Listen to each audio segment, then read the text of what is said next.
So one of my subscribers put a request in. He asked me this question. He said, hey Manny, can you put a video out covering how you went through your first 90 days of getting your authority? How did you profit? How did you book loads? Because I keep hearing that first 90 days is going to be a challenge, and I'm kind of fearful of me starting my authority just because of that first 90 days, because I'm gonna have a lot of overhead and I want to make sure that I'm able to pay my expenses. So can you just put a quick video out and talk about how did you pretty much overcome those first 90 days and how did you profit from it? So today I'm gonna just put a quick video out talking about my first 90-day challenge.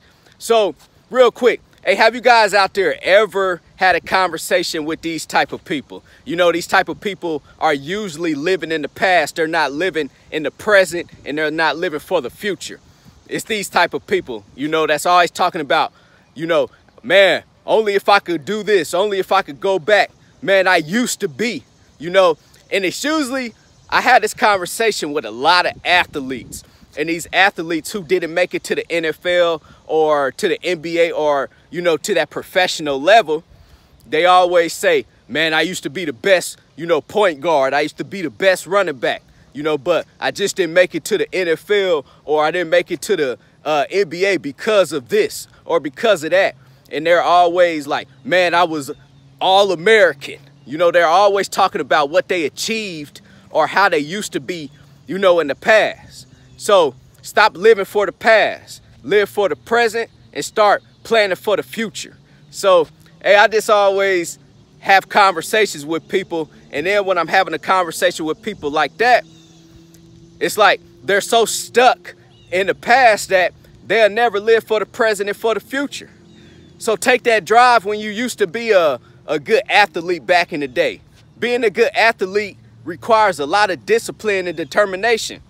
You could turn that into a business. So stop saying, hey, I used to be, and start saying what you're gonna do today out there. So real quick, I got a military friend. I met him back in 2005 and we became good friends ever since. He just got called on an unexpected deployment. I helped him start his hotshot trucking company back in, I believe it was around 2018 or the end of 2017, matter of fact. I helped him start his hotshot trucking company.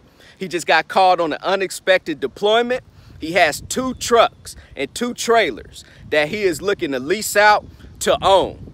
Those 2 trucks and those 2 trailers is a Ram 3500, 2 Ram 3500s, Isis transmissions, and Cummins diesel engines.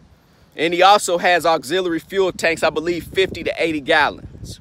He has 2 PJ trailers, 40 foot, 35 plus 5, 2 PJ trailers. Like I say, 40 foot, 35 plus 5s.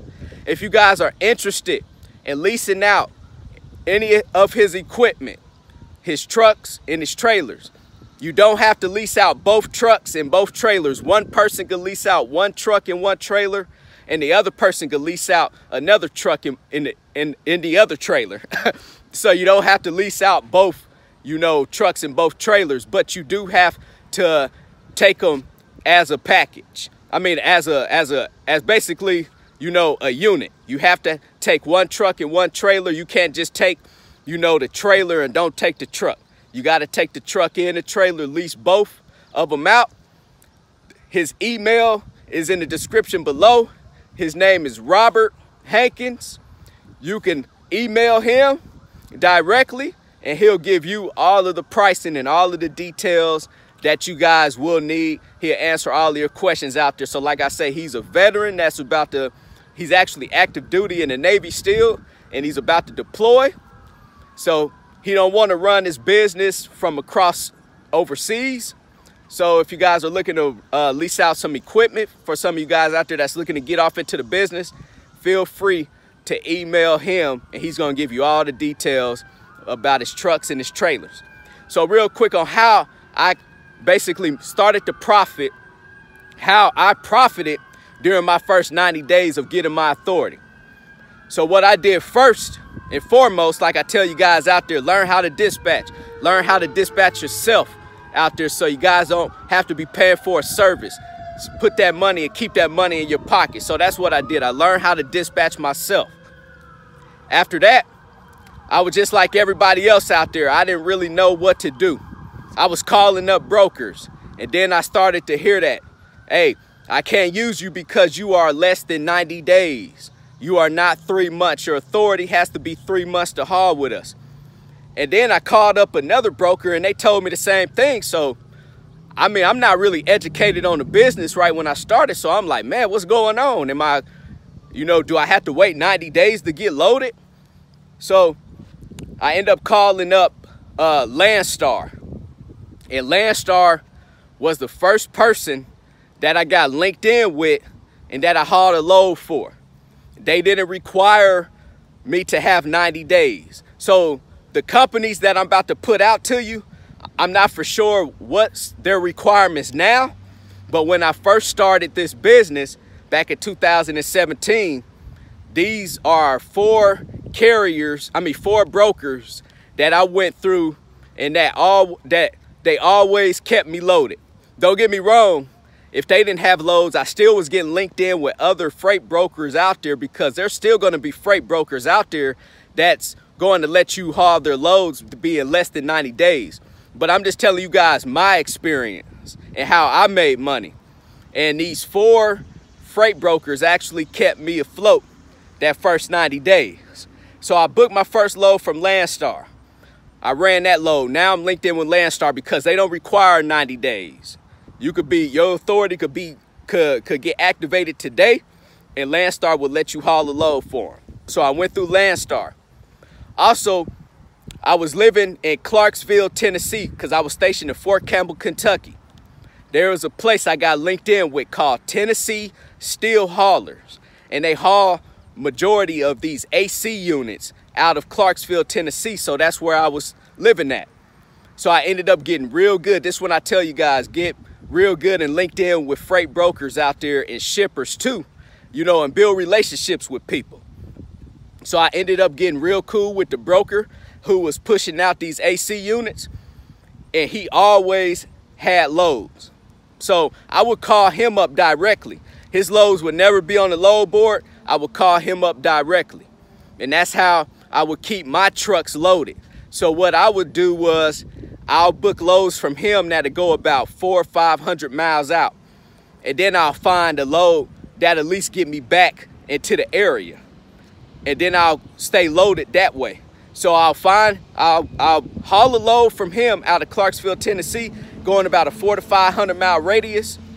And then I'll find a load to get me back, even if it didn't really pay a whole lot, long as it covered fuel, paid my driver, and gave me another couple of $100. I'll do that. I'll come back, and then I'll haul another good paying load going out. So mathematically, it made sense to me. I always profited that way, especially since, I was going through that 90-day challenge. So also, I was going through C.H. Robinson. C.H. Robinson is a big freight brokerage. I'm not for sure if they still let people sign on with them that's less than 90 days, but I know back in 2017, they didn't require 90 days.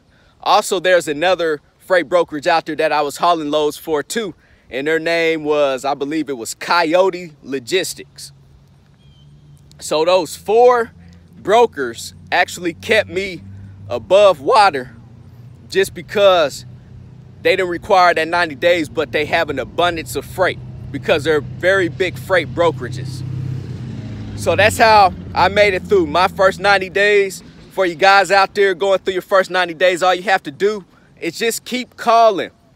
When someone tells you that they require 90 days, just call the next broker and call the next broker. You might have to call 3 or 4 of them, but trust me, there's going to be a freight broker out there that is going to let you haul their loads, because one thing about freight brokers is they want to get that freight moved just as bad as you want to haul it and make that money.